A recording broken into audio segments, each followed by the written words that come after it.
6 bank saya majuin, Pak. Yang di-approve 0, Pak. Tidak ada yang di-approve.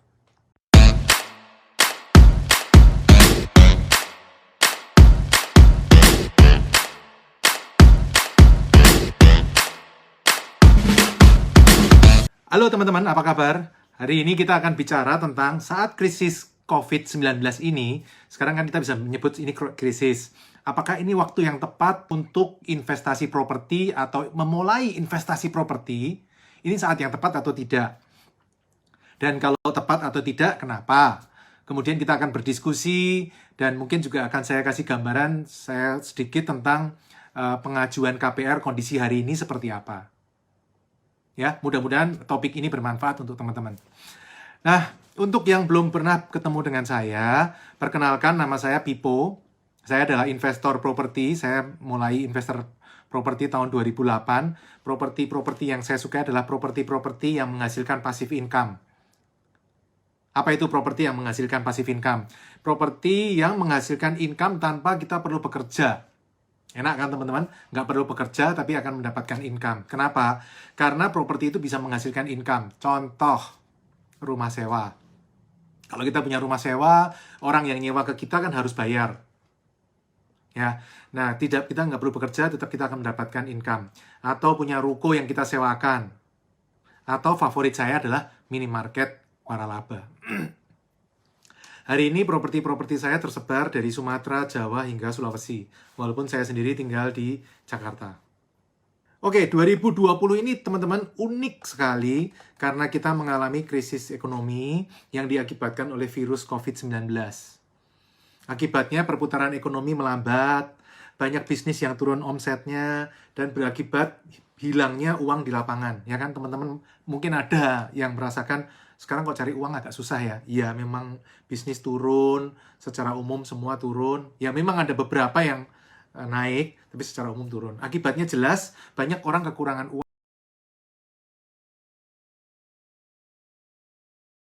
uang. Nah, kalau pengusaha kekurangan uang karena bisnisnya turun. Biaya operasional nggak bisa dikurangin. Ya kan, nggak bisa banyak-banyak lah dikurangin. Kalau mau PHK, takut nanti khawatir kalau bisnisnya ternyata membaik, krisis selesai, harus rekrut lagi kelamaan. Sehingga ya sebisa mungkin kita maksimalkan dengan kondisi walaupun minus-minus. Ya mungkin pengusaha ada yang mikir seperti itu.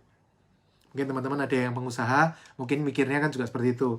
Ya sekarang rugi-rugi sedikit nggak apa-apa Pak, tapi nanti setelah ini kan kita langsung bisa lari cepat. Oke, dan di depan sudah ada THR. Mungkin minggu depan sudah mulai pencairan ya. Jadi sudah mulai cash flow terganggu. Jadi banyak bisnis-bisnis yang agak terganggu kondisi hari ini. Nah, karyawan sendiri juga ada yang kekurangan uang. Kalau ada PHK, ada pengurangan gaji, ada pengurangan insentif, lembur, berkurang semua. Dan ada peningkatan biaya, mungkin terpaksa beli notebook yang tadinya notebooknya jelek, sekarang terpaksa beli karena perlu meeting melalui Zoom. Ya, sekarang semuanya berusaha menyesuaikan seperti itu. Profesional juga sama, profesional seperti notaris, artis, mungkin profesi-profesi lain juga ordernya banyak yang berkurang. Notaris mungkin kalau yang saya tahu kan notaris karena banyak teman notaris. Saya kan investor properti jadi teman notaris banyak. Mereka ngomong, wah sekarang ordernya berkurang Pak karena BPN-nya juga work from home, customer juga berkurang, bank-bank juga ngerem kreditnya, orang-orang juga jarang yang transaksi properti. Jadi secara umum semua mengalami pelambatan.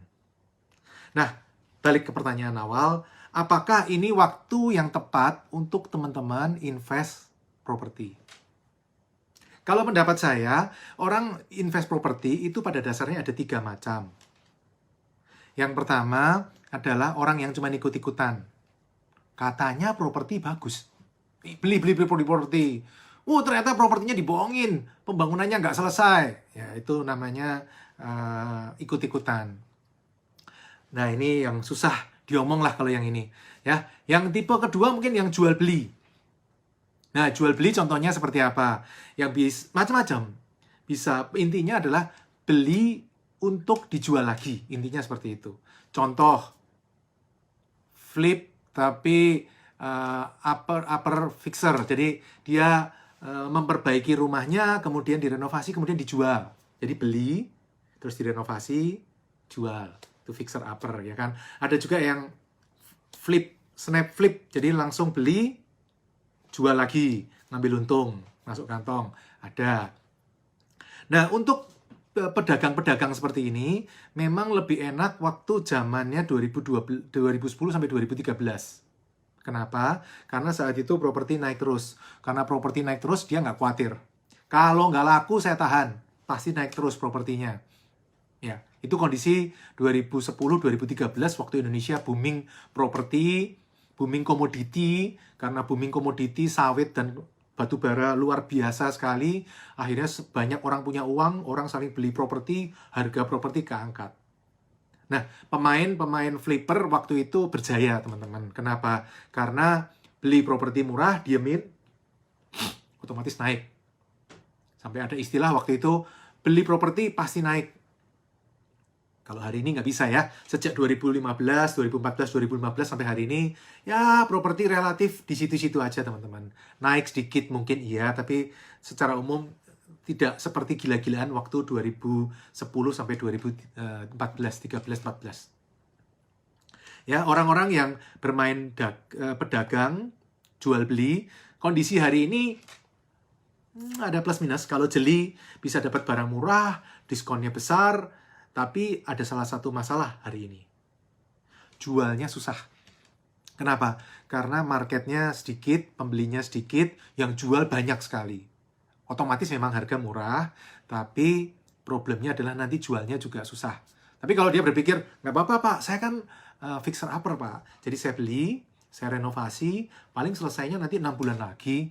Oh ya nggak apa-apa, dia punya pertimbangan tersendiri. Ya. Tapi kalau secara umum, memang tetap ada celah teman-teman untuk yang pemain fixer upper, pemain flipper seperti ini. Mereka beli murah, semurah-murahnya dalam kondisi hari ini kan mungkin bisa separuh, kemudian ditunggu sebulan 2 bulan, dijual lagi, sudah bagus, direnovasi sedikit, jual, bisa. Nah, tapi terus terang teman-teman, saya bukan pemain seperti ini. Nomor 2 ini saya tidak ahlinya flipper seperti ini. Nah, saya suka itu yang nomor 3. Apa itu? Buy and hold. Beli, tahan. Loh, kalau beli ditahan nanti profitnya dari mana, Pak? Kalau kita jual kan kita profitnya dari selisih. Beli murah, jual mahal, selisihnya kantongin. Nah, kalau Pak Pipo beli murah atau beli, kemudian di hold, ditahan, dapat duitnya dari mana kalau nggak dijual? Nah, kalau pemain-pemain seperti saya, ini buy and hold, itu income-nya dari bulanan, dari income dari properti itu. Jadi propertinya tidak perlu dijual, tapi bisa disewakan atau dijadikan. Kalau yang saya punya ya teman-teman, langsung aja, saya ada 3 model seperti ini yang saya pakai. 1, ruko sewa. Jadi saya sewain ruko. Tapi ini income-nya kecil teman-teman. Tapi saya cuma ada dari total properti saya cuma 10% kali. Yang model seperti ini, income-nya kira-kira 10% per tahun. Nggak banyak, karena deposito aja kalah, teman-teman. Ya.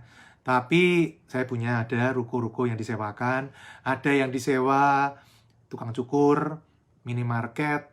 Ya, minimarketnya nempel minimarket saya. Saya juga kadang geleng-geleng juga, ada juga minimarket seperti itu. Tapi saya no problem. Ya, terus ada yang disewa peralatan bayi, ada yang disewa bengkel, jadi macam-macam teman-teman. Ini 10% dari portofolio saya, properti saya, itu dipakai ruko. Income-nya tahunan teman-teman, disewakan tahunan. Nah, yang kedua, tipikal yang kedua, adalah minimarket waralaba. Ini adalah favorit saya. Kalau tadi ruko sewa income-nya tahunan, kalau minimarket waralaba income-nya 3 bulanan. Jadi, saya mendapatkan income sekitar 3 bulan sekali, kira-kira setahun itu sekitar 18% hitungan saya. Ya. Menurut saya sudah cukup bagus. Kenapa? Karena rata-rata bunga kredit saya kan 10%. Jadi saya masih sisa 8% untuk nyicil pokok. Kalau nyicil pokok, bunganya tambah turun lagi, nyicil pokok, bunganya tambah turun lagi. Sehingga hitungan saya ditambah juga dengan inflasi, setiap tahun profit toko relatif naik. Secara umum, toko-toko saya 7 tahun lunas. Payback periodnya 7 tahun. Ya, 75% properti saya ada di sini, income-nya 3 bulan sekali. Dan hari ini saya juga masih ada proses pembangunan 2 lagi. Dan saya tidak repot teman-teman karena dikelola oleh franchisor. Baik Indomaret maupun Alfamart. Memang sebagian besar di Indomaret sih. 90%. 90%. Ya, 80-90% lah ya. Itu di Indomaret, ada 10-20% yang di Alfamart. Ya. Nah, tapi itu saya nggak repot. Kenapa? Karena ini dikelola oleh franchisor. Saya hanya mengawasi laporan keuangan. Setiap bulan saya terima laporan keuangan dari Indomaret dan Alfamart. Kemudian saya pelajarin dan saya sudah punya formatnya. Harus profit sekian persen dari omset. Kemudian rata-rata profit toko berapa, biaya karyawan berapa, biaya listrik berapa, biaya barang rusak berapa, barang hilang berapa, pembungkus barang berapa. Saya sudah punya standar-standarnya semua. Jadi saya sudah bisa tahu toko ini sehat, toko ini tidak sehat. Ya, memang dari semua toko saya, teman-teman, itu tidak semuanya profit. Ada satu yang minus. Sekarang jadi 2 yang minus karena ada perkantoran, satu toko di daerah perkantoran sekarang minus karena WFH ini, jadi kantornya sepi ada. Tapi awalnya tadinya, kalau kita ngomong kondisi normal ya, kondisi normal, memang ada satu yang minus. Terus ada 1-2 yang jelek, relatif lainnya bagus. Hari ini ada satu yang drop sekali karena di daerah perkantoran, ya. Tapi secara umum saya masih bilang oke. Nah, kalau untuk tipe seperti ini, teman-teman, saya selalu sarankan ke teman-teman saya, saudara-saudara saya, keluarga saya, partner bisnis saya, member-member komunitas Pipo yang saya kelola. Nomor 2 ini minimarket adalah favorit saya, teman-teman. Kenapa? Karena bisnisnya aman, bagus, kuat, karena ini kebutuhan basic, kebutuhan sehari-hari, sehingga banyak orang yang butuh. Tidak repot juga, nomor 2, kenapa? Karena dikelola oleh franchisor. Jadi kita nggak pusing, franchisor yang akan mengelola, kita cukup mengawasi. Ya, kalau di perusahaan kita sama seperti komisaris. Mereka direktur, kita komisaris, sehingga kita nggak repot, mereka bisa mengelola. Profitnya juga lumayan, teman-teman. Tidak besar-besar amat, tapi menurut saya cukup, ya kan? Karena di atas bunga pinjaman. Bunga pinjaman saya rata-rata 10, ini income kira-kira 18, ya masih oke lah. Untuk 8% nyicil pokok, plus tiap tahun relatif naik, ya saya pikir masih oke lah. Nah, tipe yang ketiga, tadi saya kan sudah sebutkan properti-properti saya ada 3 tipe. Income-nya ada yang tahunan, ada yang bulanan, ada yang harian. Nah, kalau yang tahunan itu ruko sewa. Kalau yang bulanan itu adanya 3 bulanan, itu minimarket waralaba. Nah, yang terakhir, yang harian, ini adalah hotel. Sebenarnya saya nyebut hotel sebenarnya malu, teman-teman. Hotelnya kecil, hotel murah, hotel ultra budget. Dulu saya nyebutnya kos harian. Tapi diminta oleh orang-orang bilang, Pak, ini bukan kos harian, Pak, ini hotel ultra budget. Ya sudahlah, kita ikutin aja. Kalau istilahnya hotel ultra budget, walaupun saya agak deg-degan sebenarnya kok ngomong hotel ya. Maksudnya, bayangan saya hotel itu kan mewah-mewah ya, teman-teman. Ini sih sebenarnya kos harian, selevel kos, menurut kos eksklusif lah, teman-teman. Tapi yang dibuat harian. Ya, nah ini income-nya harian. Sampai Februari kemarin, income-nya masih bagus, teman-teman. Tapi setelah PSBB ini jalan, menurun, teman-teman. Yang tadinya income-nya ada yang okupansinya 90%, sekarang turun, ada yang tinggal 10%, ada yang 20%, bahkan ada yang tutup karena diminta oleh warga untuk tutup, karena beresiko tinggi. Ya sudah. Jadi, beresiko, jadi ada yang tutup juga, teman-teman. Bahkan teman-teman juga di webinar sebelumnya kan sudah saya infoin kan ada satu startup yang tutup, startup di bidang virtual hotel seperti ini yang akhirnya tutup. Jadi bisnis ini benar-benar kepukul. Untungnya teman-teman, properti saya yang di ini cuman 10%, nggak sampai 10%. Ya, jadi ya tetap oke lah, saya masih baik-baik aja. Ya, dan ini sekarang saya lagi mikir kalau sudah stop, mereka kan mau stop operasional tuh, yang operatornya berarti akan dibalikin ke saya kan 1 Juni. Nah, saya harus ngapain? Nah, saya sekarang lagi persiapan. Oke, balik pertanyaan tadi. Kalau kondisi hari ini masih bagus nggak, Pak? Kalau menurut saya, ini justru waktu terbaik untuk teman-teman mulai invest properti. Kenapa? Karena banyak barang murah, banyak properti murah yang dijual. Ya, kita kalau beli barang apapun, waktu mahal atau waktu murah. Ya, mestinya waktu murah ya teman-teman. Kalau lagi mahal, jangan dibeli. Kalau lagi murah, kita pelajari, kita pilih yang bagus, kita beli. Ya, kondisi ini mirip 2008. 2008 waktu itu saya mulai invest properti pertama 2008. Itu properti juga kondisinya sama seperti hari ini. Lagi lesu-lesunya. Sampai saya bisa beli properti 3 ruko, 3 lantai. Rukonya 3 lantai di Jalan Dan Mogot Tangerang. 3 ruko, 3 lantai. Pasaran 1,5 M. Tapi saya belinya 900 juta. Teman-teman bayangin, 3 ruko 900 juta. Berarti satu rukonya 300 juta, 3 lantai. Berarti satu lantainya 100 juta. Sudah sama tanahnya. Ya. Hari ini properti tersebut harganya 5,5 M. Ya. Jadi kondisi 2008 sama seperti kondisi sekarang. Jadi kalau teman-teman mau invest properti, menurut saya, menurut pendapat pribadi saya loh ya, teman-teman nanti hitung sendiri, disclaimer ini ya. Kondisi ini mirip 2008. 2008 teman-teman masih ingat ya waktu itu krisis.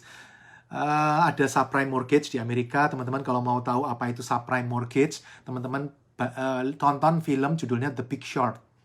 Itu lengkap tentang kenapa bisa terjadi subprime mortgage. Nah, tapi teman-teman mungkin ada yang nanya, Pak, nanti kalau properti turun terus gimana, Pak? Ya, kalau saran saya, cari properti yang income-nya lebih besar dari angsuran. Kalau income-nya lebih besar dari angsuran, kemudian maka teman-teman nggak pusing. Propertinya harganya turun pun teman-teman nggak pusing. Karena tujuan teman-teman adalah mendapatkan income dari properti itu, bukan mau dijual lagi. Satu itu. Kedua, dalam kondisi hari ini, teman-teman untuk menawar harga itu jauh lebih mudah daripada kondisi normal. Apalagi kondisi booming tahun 2010-2013. Teman-teman nawar barang hilang, nggak bisa nawar. Cepet-cepetan. Orang gila semua mau beli properti. Kalau hari ini, orang gila semua mau jual properti.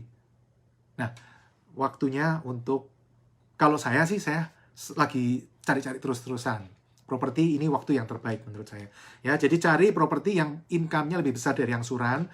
Kemudian ingat, profit properti dibuat saat membeli, bukan saat menjual. Jadi tidak boleh ada pemikiran nanti dijual pasti naik, Pak. Enggak. Tidak pernah ada orang yang bisa menjamin properti harga pasti naik, teman-teman. Mending teman-teman beli di bawah pasar, sehingga teman-teman dari awal sudah profit. Kalau mau dijual lagi, cepet gitu loh. Ya. Apalagi dengan kondisi hari ini, teman-teman. Kondisi hari ini nawar lebih gampang.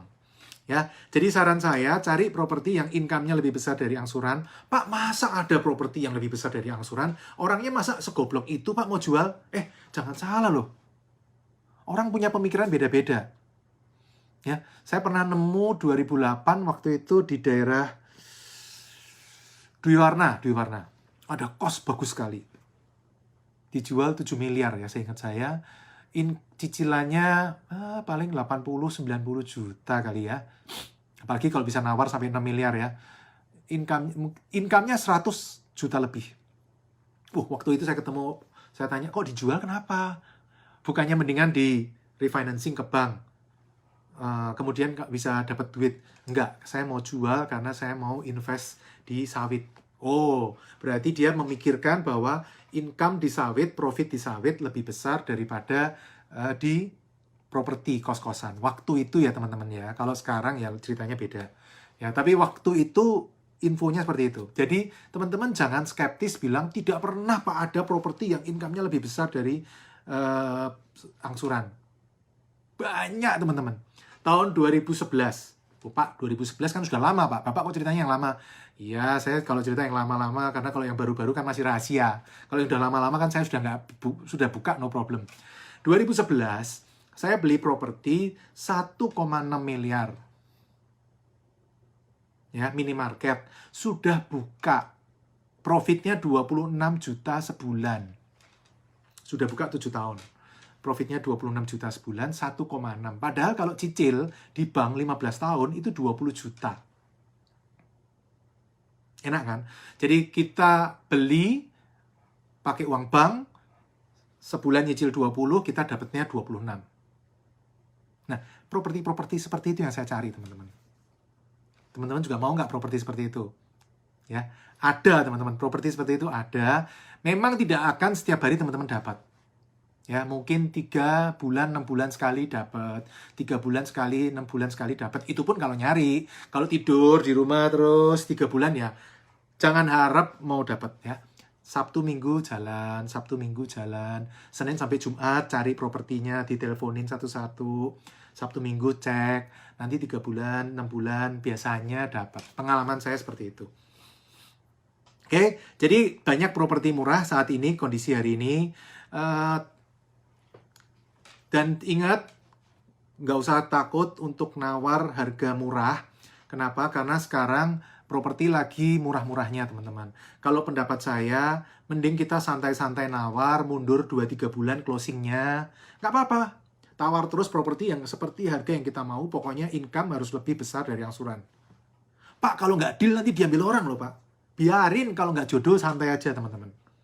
Ya kan? Daripada teman-teman beli kemahalan, kemudian nanti nggak bisa bayar, nggak bisa atau bermasalah di kemudian harinya, kan lebih enak kita nawar. Nggak deal nggak apa-apa. Saya juga pernah lost deal, saya juga pernah. Ada properti di Cibinong 3,5 miliar. Saya tawar 1,8. Akhirnya saya berhenti di 2M. Orangnya sudah sampai 2,3. Tinggal selisih 300, saya tahan. Karena menurut saya maksimal 2M. Ada orang yang beli 2,5. Ya sudah teman-teman, itu mah tinggal aja lah. Anggap pelajaran. Toh saya nggak keluar duit apa-apa, malah saya dapat pelajaran sesuatu lagi. Ya kan, saya dapat cara negosiasi bagaimana, cara menilai properti gimana, caranya menilai properti di sekitarnya gimana, marketnya seperti apa. Saya sudah ngerti daerah situ sekarang. Jadi saya anggap aja saya ikut seminar gratis. Ya, nah, tapi saya juga pernah dapat properti yang closing karena saya nawarnya santai-santai. Orangnya buka 2 ruko 6 miliar. 2 ruko 6 miliar, berarti satunya 3 miliar. 2 ruko 6 miliar. Saya tawar pertama 2,5. Terus dia turun. Akhirnya deal di 3,2. Jadi bisa, teman-teman. Ya, Pak, nanti kalau Bapak nawar 2,5 ada yang beli 3M gimana? Ya sudahlah, belum jodoh ya sudah, santai aja cari yang lain. Properti masih banyak, apalagi hari ini. Teman-teman buka iklan aja di koran, siap membeli properti dengan cepat. Banyak banget teman-teman pasti yang ngubungin. Oh, kalau sekarang jangan koran dah, internet. Sekarang lebih canggih internet ya. Kalau zaman saya 2008 koran, kalau zaman sekarang internet. Properti banyak banget teman-teman. Jadi nggak usah takut lost deal. Ya, oke. Daripada beli kemahalan, mending santai-santai teman-teman, tawar. Ingat, profit dibuat saat membeli, bukan saat menjual. Dan pastikan income lebih besar dari angsuran, supaya kita punya, nggak pusing kalau propertinya tidak naik-naik. Saya sering ditanya orang, Pak, Bapak invest properti, sekarang properti nggak naik-naik, gini gimana Pak? Ya sudah, selama income-nya masih terjaga, saya nggak pusing. Loh, kalau propertinya naik, emang mau apa? Mau saya jual? Enggak juga kan? Paling saya top up kreditnya, dapat uang lagi untuk beli properti baru. Iya, paling itu doang. Tapi kan saya tidak ada rencana jual, teman-teman. Jadi properti naik atau turun sebenarnya tidak terlalu pusing bagi saya. Kalau turun saya beli, kalau naik saya top up, selesai. Yang penting income-nya tetap ada untuk bayar cicilan, bayar pokok, sehingga 7 tahun lunas, selesai. Kalau lunas, income-nya 100% menjadi milik saya semua. Proses berpikirnya seperti itu, teman-teman. Ya, properti kalau punya yang bagus jangan dijual. Ingat cerita yang angsa bertelur emas, ya kan? Ada orang petani, peternak, punya angsa. Wih, ternyata suatu hari dilihat angsanya bertelur emas. Wah, dia senang sekali. Luar biasa. Terus dijual, ih bener loh ternyata emas asli. Besoknya bertelur lagi. Keluar telurnya emas. Dijual lagi. Lama-lama dia mikir, kalau bertelur emas gini kelamaan nih. Mending saya potong, siapa tahu di dalamnya banyak telur emasnya. Kemudian dia potong, apa yang terjadi di dalamnya? Tidak ada emasnya. Nah, teman-teman, prinsip itu yang selalu saya pakai saat membeli atau menjual properti.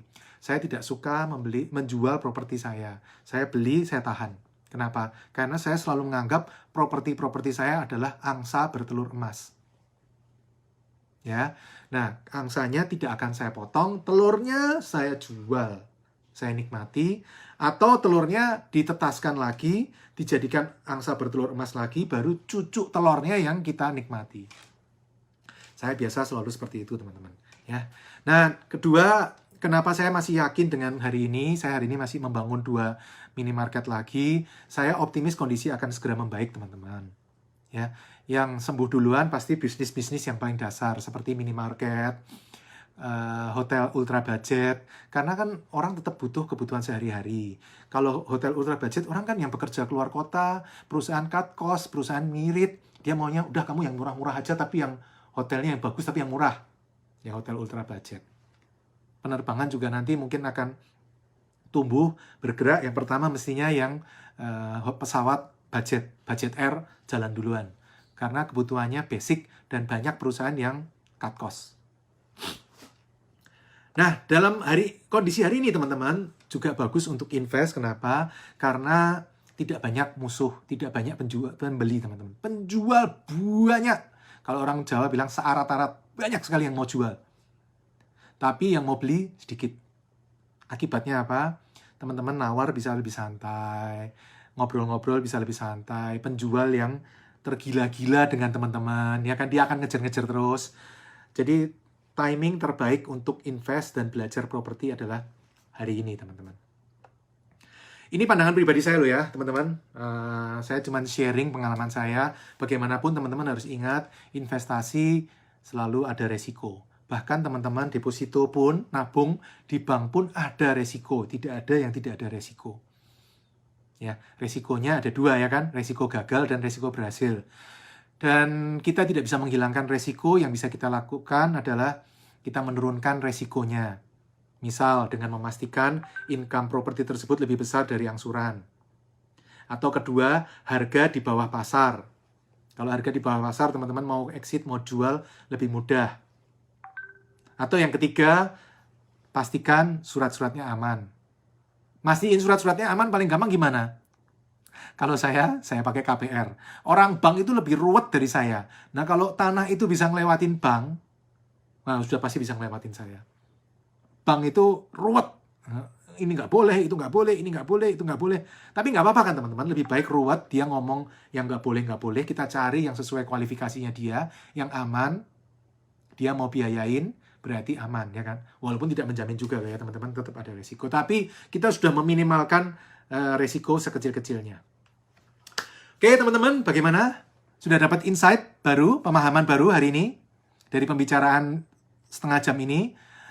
Kalau ada insight-insight, teman-teman tulis di komen, silahkan tulis supaya teman-teman hafal ya kan, daripada di awang-awang terus nanti sebentar lupa selesai. Kalau teman-teman tulis di komen, teman-teman akan ingat, tidak hilang begitu aja. Jadi teman-teman waktu 30 menit ini dapat sesuatu, walaupun cuma 1 part pun teman-teman belajar hal baru.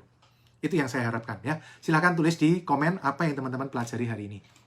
Oke, bagaimana dengan KPR? Singkat saja teman-teman, KPR sampai hari ini masih jalan. Ya, saya masih dapat penawaran-penawaran dari marketing bank. Marketing bank masih WA ke saya, Pak, ini ada promo khusus, ada promo. Jadi masih jalan teman-teman. Bahkan hari ini saya lagi ngajuin 1 kredit. Jadi kredit bank tetap jalan loh teman-teman. Orangnya sih janji Selasa ada jawaban, mudah-mudahan diterima ya, mudah-mudahan. Tapi dia janji Selasa ada jawaban, sudah 3 mingguan lah kira-kira proses ya. Mudah-mudahan, saya masih deg-degan. Makanya saya nggak mau cerita terlalu banyak, ya kan? Soalnya biasa sering kalau saya cerita terlalu banyak, ntar malah jadi backfire ke saya. Udah, saya tutup mulut. Tapi masih jalan, KPR masih jalan, kredit bank-bank masih jalan, teman-teman. Hanya mereka lebih selektif dan mereka lebih lambat prosesnya. Jadi yang perlu teman-teman lakukan adalah kalau mau melakukan KPR, pastikan sesuai income-nya sesuai, 1, rasio income-nya sesuai, 2, harga propertinya sesuai dengan pasaran atau di bawah pasaran, 3, minta waktu yang lebih lama, jangan 30 hari atau 45 hari, mungkin teman-teman 2-3 bulan lebih aman minta waktunya. Dan satu lagi, kalau bisa teman-teman, hindari komitmen fee yang terlalu besar, DP yang terlalu besar, uang tanda jadi yang terlalu besar, sehingga kalaupun ada masalah, teman-teman kerugiannya tidak terlalu banyak. Oke? Saya jawab dulu pertanyaan-pertanyaan yang ada. Terima kasih Pak Musrianto, Pak Fortuna Gemilang, Pak Budisa, Jogja. Kapan mau traktir gudeg saya? Saya masih tagih loh. Pak Slamet Wibowo, terima kasih. Pak Sucipto, Surabaya, terima kasih. Pak Dede, luar biasa, semangat terus. Saya kalau baca status Facebooknya jadi ikut semangat juga. Pak Teddy, kalau ada tempat bagus buat minimarket atau kos harian, kedua operator ACC. Kenapa Pak? Oh ya, kalau bagus, Bapak pertimbangkan. Kalau Bapak nggak mau pertimbangkan, info saya. Nanti saya pertimbangkan, saya yang mempertimbangkan. Maksudnya saya beli, kalau saya cocok. Pak HE Supriyadi Ropel hadir, terima kasih Pak. Pak Iwan Lukito, dengar-dengar bank lagi tutup selling kredit. Tidak Pak. Ada yang tutup, ada. Tapi yang buka juga ada Pak. Ya. Paling gampang Bapak cek BCA. BCA masih buka. Pak Teddy, biasanya cari properti di mana Pak? Saya sukanya properti yang di sekitar Jakarta. 2 jam dari Jakarta maksimal. Biasanya seperti itu Pak. Tapi saya punya yang di Medan, saya punya 2 jam pesawat, itu sama aja. Di Sulawesi juga saya ada 2 jam naik pesawat Pak. Pak Edi hadir, Pak Iwan, bagaimana angsuran lebih besar dari income? Kalau angsuran lebih besar dari income saya nggak suka Pak. Alternatifnya 2, Bapak tambah DP atau Bapak tawar lagi. Kalau kita masih mencari properti sedangkan minimarket belum disurvei, ya suruh survei dulu Pak, tenang aja. Pak, kalau waktu disurvei nanti ternyata laku gimana? Ya sudah, itu berarti belum jodoh Pak, nggak usah takut. Tidak cepat Pak, Bapak survei paling 2 minggu, sebulan. Yang jual itu juga nggak gampang loh Pak, 2 minggu sebulan laku.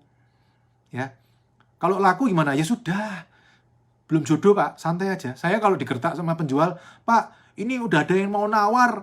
Waktu saya yang properti 6 miliar itu, saya nawar 2,5, dia ngomong, Pak ini sudah ada yang nawar 4 miliar loh Pak. Properti kalau jodoh ya jodoh, kalau nggak jodoh, nggak jodoh. Gampang, jawabannya seperti itu Pak. Pak Slamet Wibowo, Pak kalau kita ikut relaksasi, apakah masih bisa mengajukan kredit modal waralaba? Setahu saya masih bisa Pak, tapi karena saya juga ngajuin relaksasi dan saya sudah ngajuin kredit ke bank. Ngajuin bisa Pak, masalah di approve atau enggak itu urusan lain loh Pak. Enggak, saya guyon. Kemungkinan masih bisa Pak, masih bisa di approve ya. Bapak coba majuin dulu. Kalau kredit modal waralaba, saya nggak tahu Bapak maksudnya kredit modal waralaba apa.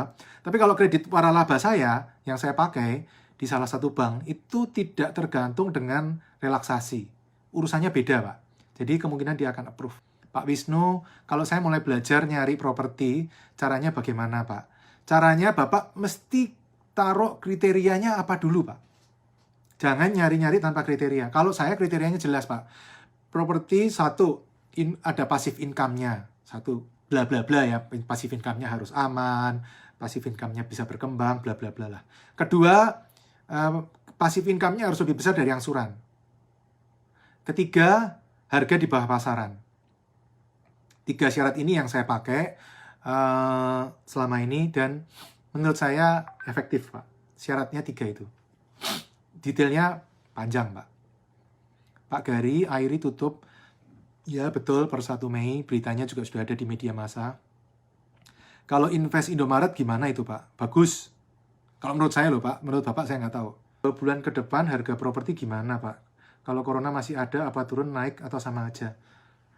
Saya bukan peramal Pak, saya bukan peramal, tapi saya selalu fokus ke income properti tersebut. Mau naik berapa sih Pak? Naik paling 10-20% nggak nyampe kali. Kalau diskon properti itu kita nawar 30-50% hari ini mudah sekali loh Pak. Jadi saya nggak terlalu pusing properti 2 bulan lagi mau naik mau turun, nggak pusing. Yang penting income dari properti tersebut stabil atau naik, itu lebih penting bagi saya Pak. Tentu saya akan nawar habis-habisan pasti Pak dalam kondisi hari ini. Pak Wingi, kalau propertinya sudah disewa Indomaret, apakah bagus untuk dibeli? Oh, belum tentu toh Pak. Bapak mesti cek Indomaretnya bagus nggak. Kalau Indomaretnya jelek, kan Bapak belum tentu, mesti harus dicek Pak, nggak bisa langsung bilang bagus. Pak Sudaryono, saya dari dari Blitar. Luar biasa Pak, Blitar. Saya pernah survei sampai ke sana itu. Ke Malang, ke Panjen, Blitar, situ saya pernah survei.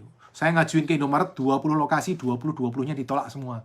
Jadi saya ada gambaran daerah situ. Oke, terima kasih Pak Andika.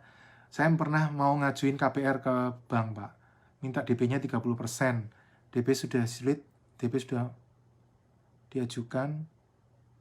Seolah-olah kurang percaya karena pemula, jadi banknya nggak yakin dengan muka saya, Pak. Operasi plastik, Pak. Biar mukanya kayak saya dipercaya bank. Enggak, saya guyon.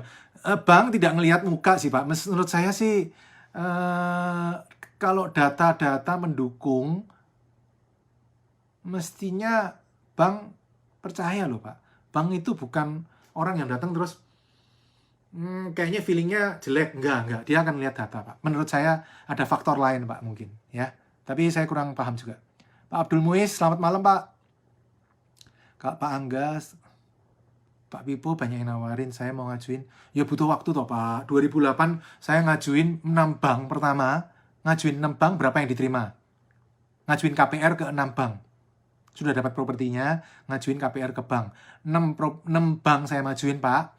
Yang di-approve, 0, Pak. Tidak ada yang di-approve. Dimarahin sama penjualnya. Gimana sih katanya janji sebulan, katanya mau cairin, ternyata nggak cair-cair. Pernah, Pak. Saya udah ngalamin. Bapak lewatin proses itu dulu, Bapak nanti lama-lama akan tambah pinter.